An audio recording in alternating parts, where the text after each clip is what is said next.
Olá, pessoal. Eu sou o Luiz Ambrósio, professor Luiz Ambrósio. Vou dar a parte 2 de bioenergética, tá?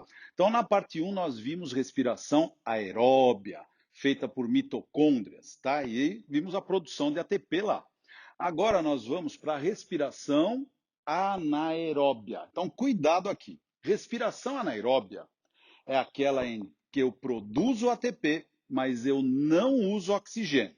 O que quer dizer isso? O aceptor final de elétrons, tá, na cadeia respiratória não é oxigênio. Ou é nitrato ou é sulfato. Então toma cuidado que respiração anaeróbia, tá, não é fermentação. Tá? Então, respiração anaeróbia. O aceptor final de elétrons é nitrato ou sulfato. Aí nós vamos para processo de fermentação, realizado por bactérias e realizado por alguns fungos. Agora, assim, ó, fermentação é um processo anaeróbio, porque não usa oxigênio, para a produção de energia. Tá? Processo anaeróbio para a produção de energia. Não é uma respiração anaeróbia em si, é uma fermentação. Tá bom? Então vamos lá. 3 tipos de fermentação nós vamos dar uma estudadinha. Primeiro, fermentação lática, tudo bem? É a mais simples de todas, tá? É fermentação do leite. Quando você fermenta, você não, as bactérias fermentam o leite, qual é o produto final? Ah, professor, leite fermentado, o produto final é coalhada. Pode ser? Ah, eu posso produzir manteiga. Pode ser, tá? Que mais que você vai ter de produto final? Você pode produzir, por fermentação de leite, o queijo também, tá bom? Aí você fala, poxa, mas o meu corpo faz fermentação lática. Faz fermentação lática, tá bom? Nos músculos, né? Então, os seus músculos produzem o produto da fermentação lática, que você vai ver já já, que é o ácido lático. Agora, muito cuidado, hein? Não é a aula de músculo, mas quando você produz ácido lático, é porque você entrou em débito de oxigênio no músculo, não é falta não, hein? Para quem não sabe, vai lá no dicionário, falta é um negócio, débito é outra coisa. Então, o teu músculo entra em débito de oxigênio. Entrando em débito de oxigênio, ele começa a realizar fermentação lática. A fórmula mais simples de fermentação lática é aquela que, se você não vai fazer faculdade de biológicas, guarda essa, tá bom pra caramba. A fórmula mais simples é essa. Pega o açúcar do leite, no caso C6H12O6. Como a gente está no colégio, glicose, fica tudo glicose, tá? Muito bem. Então, para você que não vai fazer biológicas na faculdade, o que você tem que fazer? Pelo menos guardar essa equação, tá? Você pega o açúcar, C6H12O6, você não, né? No caso, a bactéria ou as enzimas do teu músculo, quebra essa molécula exatamente ao meio, pum. Quando você quebra ao meio, você fica com 2 moléculas exatamente ao meio. Então, se eu tenho C6H12O6 quebra ao meio, vai ficar com 2 moléculas de C3H6O3. Isso daqui é o ácido lático, o lactato. É esse que causa a fadiga muscular, aquela dor no teu músculo enquanto você está treinando. Aquela que você fala, eu vou largar o peso que eu não aguento mais. E esse processo é um processo que produz 2 ATPs. Então, cada molécula de glicose vai produzir 2 ATPs. Bem diferente da respiração aeróbia. Lembra da respiração aeróbia? Cada molécula de glicose produz 30, 34, 36, 38 ATPs, quer dizer, o rendimento altíssimo. Aqui não, eu vou pegar a glicose e vou produzir 2 ATPs com outro produto que é o ácido lático. Agora, pô, professor, eu vou fazer biológicas na faculdade, eu vou tentar medicina. Eles não deixam assim tão fácil. Às vezes não. Às vezes o cara pede para você sair da glicólise, parte da molécula, né, parte do processo de glicólise, da quebra da glicose, para chegar no ácido lático. Então a equação, no final vai dar isso, mas ela tem algumas etapas que você tem que dar uma olhadinha. Por exemplo, glicose, lembra? Para eu quebrar essa molécula de glicose no hialoplasma, eu vou investir 2 ATPs, que a gente viu na aula de respiração aeróbia. Se tiver dúvida, volta lá. E vou produzir, vai dar um lucro de 4 ATPs. Isso já é maravilhoso. Tá? E nessa história, 2 NADs vão entrar, 2 aceptores de hidrogênio, vão roubar hidrogênio, desestabiliza a molécula e quebra a molécula quase ao meio. Por que quase ao meio? Porque eu roubei hidrogênio. Então vai ficar C3H4O3. Tudo bem? Que é o ácido pirúvico. A partir do piruvato, a partir do ácido pirúvico, aí você vai ter enzimas que vão jogar os NADs de volta, eles vão devolver os hidrogênios, e aí sim, quando eu coloco de volta os hidrogêniozinhos aqui, ó, entra 2 NAD H2, ele sai 2 NAD sozinho, ele devolveu o hidrogênio, aí eu fico com C3H6O3, que é o ácido lático. Tudo bem?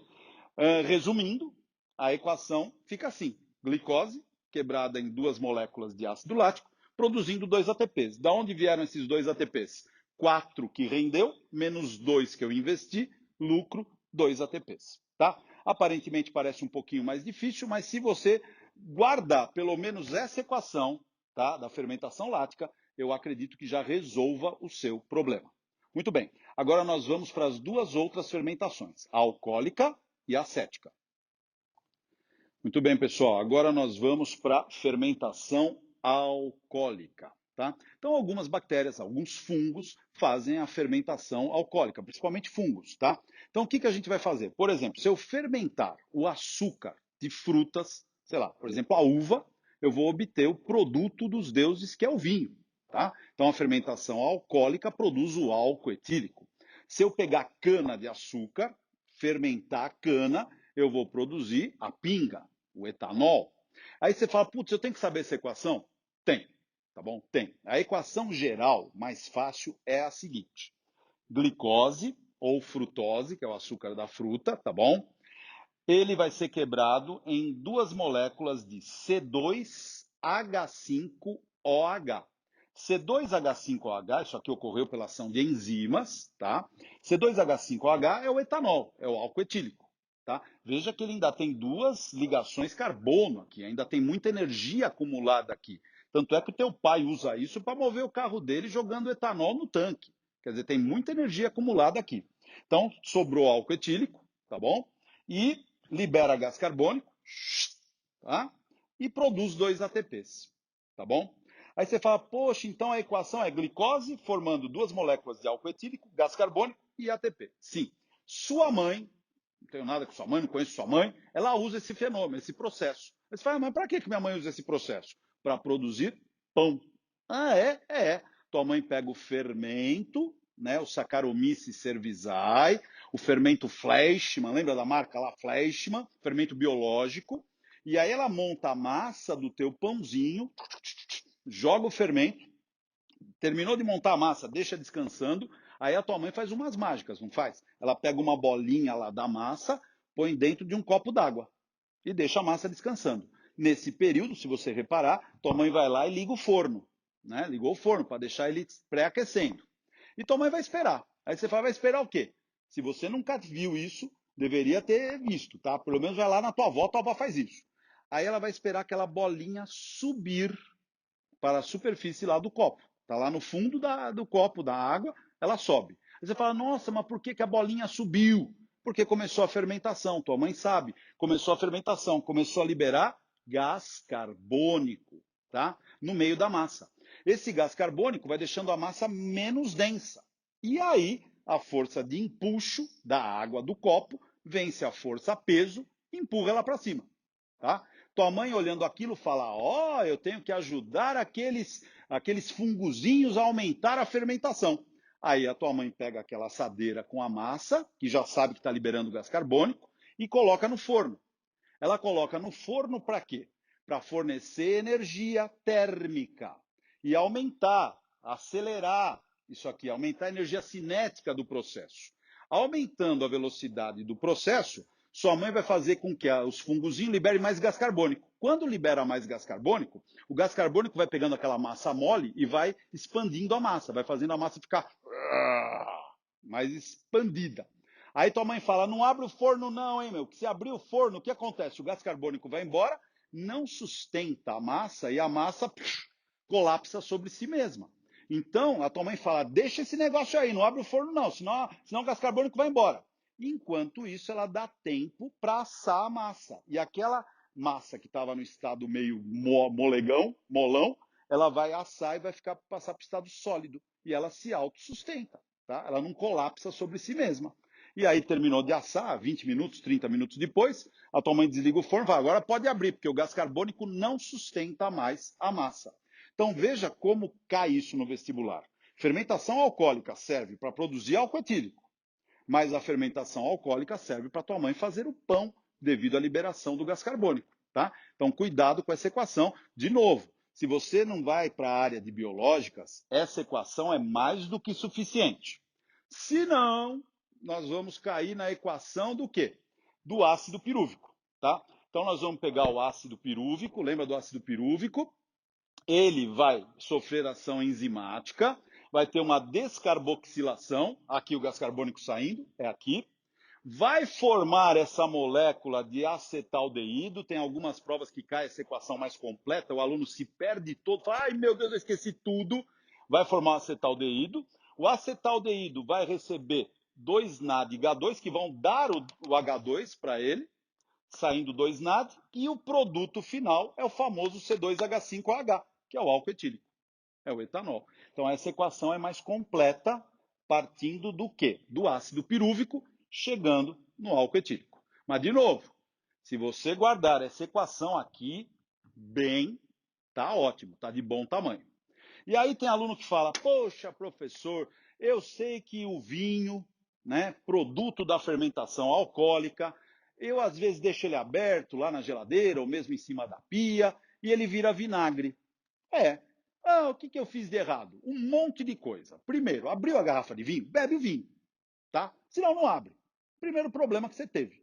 Segundo, quando você tomou a garrafa até X ponto e vai guardar, você fecha e não deixa entrar oxigênio. O que aconteceu? Você deixou entrar oxigênio lá no vinho. E aí o oxigênio reagiu com quem? Reagiu com quem? Ele reagiu com o álcool etílico. Quando o oxigênio reage com o álcool etílico, forma-se o C2H4O2, que é o ácido acético, ou etanóico, ou vinagre. Olha o que você fez. Transformou o teu vinho, caríssimo, em vinagre. Tudo bem, vai usar para cozinhar, tá bom? E dessa história, libera água. Tanto é que se você beber aquele vinho, né, que você fez uma fermentação acética com ele, sem querer, porque deixou entrar oxigênio, juntou com o álcool etílico, ele é aguado. É um vinagre que tem bastante água, tá bom? Então a equação é pegar o álcool etílico, deixou entrar oxigênio na garrafa, tá? Produziu C2H4O2, vinagre, e liberou água. Se você quiser de novo cozinhar a reação, guardar, o mais importante é o açúcar da fruta vai produzir C2H4O2, ácido acético, vinagre, libera água e produz 2 ATPs. Isso é a equação geral, tá bom? Então eu fico contentíssimo se você pelo menos ficar na tua cabeça com a equação geral.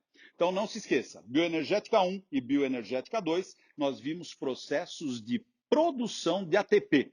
Agora nós vamos para a bioenergética 3.